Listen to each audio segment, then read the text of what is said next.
एक बार एक गांव के लड़के को पड़ोस के गांव की लड़की से प्यार हो जाता है। ये बात दोनों गांव में आग की तरह फैल जाती है और फिर आपको पता ही है, गांव वाले एक बार अड़ जाएं तो अड़ जाते हैं। तो गांव वालों के बीच में बहुत सारी मीटिंगें होती हैं इस संदर्भ में कि इन दोनों की शादी कराई जाए या ना कराई जाए। लड़की की जान हलक में लटकी होती है कि पता नहीं क्या होगा, पर अंत में यह तय होता है कि इन दोनों का विवाह कर दिया जाए। तो तारीख तय होती है, पर ठीक तारीख से कुछ दिन पहले एक संदेश लड़की वालों की तरफ से आता है कि जब बारात आएगी तो कोई भी बुजुर्ग साथ नहीं आएगा। उनको ये बात समझ में नहीं आती है कि अगर लड़के की शादी हो रही है और उनके घर में जो भी बुजुर्ग होंगे वो तो जाएंगे, पर क्योंकि लड़का उस लड़की से शादी करना चाहता ही था तो सब लोग झुक जाते हैं और वो बात मान लेते हैं। परंतु लड़के का दादा वो अड़ जाता है। वो कहता है भाई मैं तो जाऊंगा, भले ही शादी हो या ना हो। तो लड़का समझाता है कि अगर उनको पता चल गया तो मेरी शादी टूट जाएगी। तो वो उसको बताते हैं कि अगर मैं नहीं गया तो शादी तो मैं करने ही नहीं दूंगा। लड़का फंस जाता है, अब क्या करे। लेके जाए तो मुसीबत, और नहीं लेके जाएगा तो मुसीबत तो घर में ही बैठी है। फाइनली वो सब लोग एक जुगत लगाते हैं और दादाजी को बोलते हैं कि भाई ठीक है, आपको हम लेके जाएंगे, पर आप सामान के अंदर छुप के रहेंगे, बाहर नहीं आएंगे। तो दादाजी इस बात पे मान जाते हैं। सब लोग निकल पड़ते हैं शादी वाले दिन, और पास के गांव में जब पहुंचते हैं तो देखते हैं कि वहां उनकी आओ भगत के लिए कोई नहीं है, कोई पंडाल नहीं है, कोई तंबू नहीं लगा हुआ, कोई उनको रिसीव करने तक नहीं आया।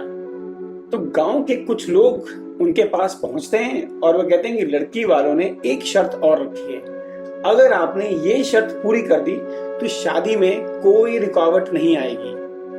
तो लड़के वाले पूछते हैं कि अब कौन सी शर्त? तो वो बताते हैं कि लड़की वालों के अनुसार अगर आप लोग यहाँ की नदी को दूध की नदी में बदल देंगे तो वह अपनी लड़की का विवाह आपके लड़के के साथ कर देंगे। पर बाराती उसी वक्त बोलते हैं कि ये कौन सा बेवकूफों वाला काम करने को बोल रहे हैं, कभी नदी को भी दूध की नदी में बदला जा सकता है? तो वह लोग बोलते हैं कि फिर तो शादी नहीं हो पाएगी। यही पहली और आखिरी शर्त है आज की, अगर आपने ये पूरी कर दी तो लड़के का विवाह हो जाएगा। तो लड़के वाले कहने लगते हैं कि हमें लगता है कि ये अपनी लड़की की शादी हमारे लड़के के साथ करना ही नहीं चाहते, इसीलिए ये ऊट पटांग तरह की बातें हमसे कर रहे हैं।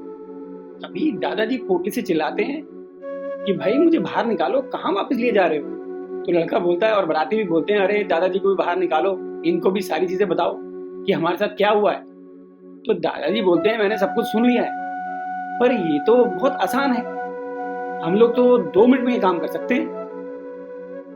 दादाजी की ये बात सुन के सब लोग हंसने लगते हैं, कहते हैं दादाजी अब आपको भी मजाक सूझ रहा है, 2 मिनट में एक नदी को जो पानी से भरी हुई है उसको दूध से भर देंगे हम लोग? कह रहे हाँ बिल्कुल भर देंगे।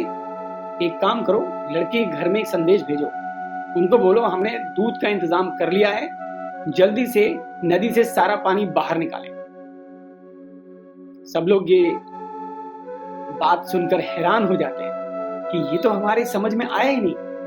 और जैसे ही ये संदेश लड़की वालों तक पहुंचता है, उनके हाथों के तोते उड़ जाते हैं और उनको शादी करनी पड़ती है। किसी ने सही कहा है, नीचे गिरे पत्तों पर अदब से कदम रखना, कभी कड़ी धूप में तुमने इनसे ही पनाह मांगी थी। हमारे पास हमारे माँ बाप, हमारे बुजुर्ग एक नियामत है, इनकी सेवा हमें करनी चाहिए, ये हमारा धर्म भी है। क्योंकि जिन माँ बाप ने हमें पाल पोस के बड़ा किया है, उनके प्रति हमारी कुछ जिम्मेदारी बनती है।